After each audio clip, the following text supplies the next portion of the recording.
फसल पीली पड़ रही है। लगता है मिट्टी में नाइट्रोजन की कमी है। अरे भाई बलराम, क्या देख रहे हो? नमस्कार डॉक्टर साहब, मैं देख रहा हूँ मेरी फसल के पत्ते पीले पड़ रहे हैं। मुझे लगता है ये नाइट्रोजन की कमी के कारण हो रहा है।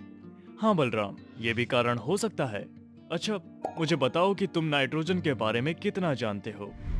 डॉक्टर साहब, हम किसान तो नाइट्रोजन इसीलिए डालते हैं क्योंकि इससे पौधे हरे रहते हैं और साथ में अच्छा विकास भी मिलता है। हाँ बलराम, तुमने सही कहा। लेकिन इसके साथ तुम्हें नाइट्रोजन के और अधिक फायदे भी बताता हूँ। और इतना ही नहीं, हमें नाइट्रोजन के अत्यधिक प्रयोग से होने वाले नुकसान को भी अनदेखा नहीं करना चाहिए। जी डॉक्टर साहब, आपने सही कहा कि हम किसान अक्सर चीजों को अनदेखा कर देते हैं। हाँ, तो आओ सबसे पहले बात करते हैं फसल में नाइट्रोजन के फायदों के बारे में।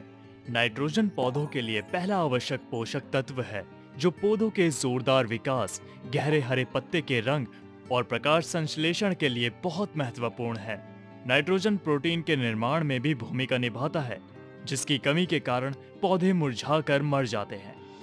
नाइट्रोजन से पौधों में दानों का आकार बड़ा हो जाता है और पौधों के कल्ले अधिक मात्रा में निकलते हैं। आओ अब बात करते हैं फसल में नाइट्रोजन की कमी के लक्षण के बारे में। अच्छा बलराम, क्या तुम फसल में नाइट्रोजन की कमी के लक्षण बता सकते हो?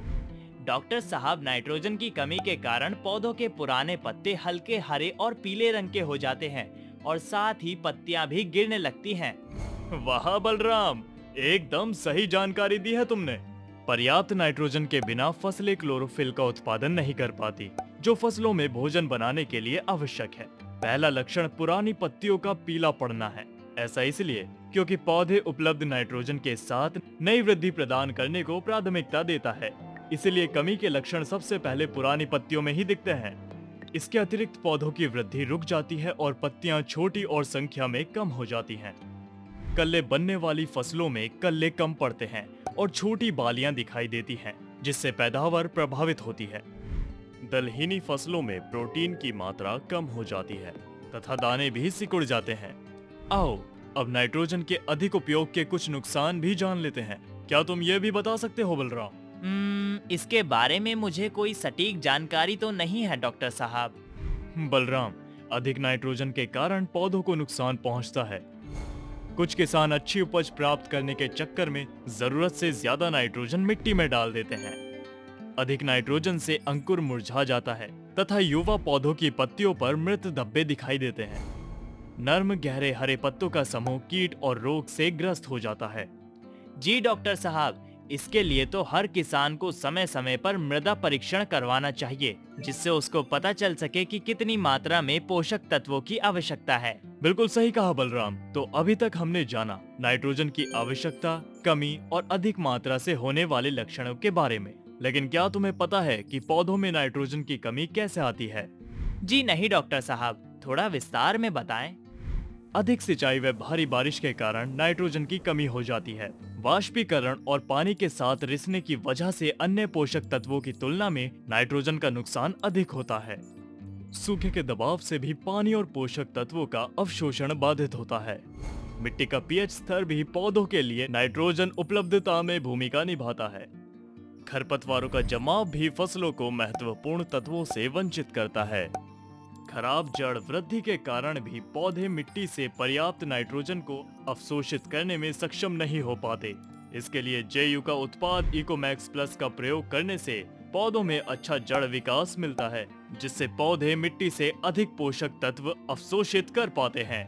ठीक है डॉक्टर साहब। बलराम, जैसे कि तुम जानते ही हो कि फसल को नाइट्रोजन कई माध्यमों से प्रदान होता है, जैसे वायुमंडल द्वारा। पृथ्वी के वायुमंडल में लगभग 78% से अधिक नाइट्रोजन पाया जाता है, लेकिन अधिकांश पौधे इस वायुमंडल नाइट्रोजन का उपयोग नहीं कर पाते हैं।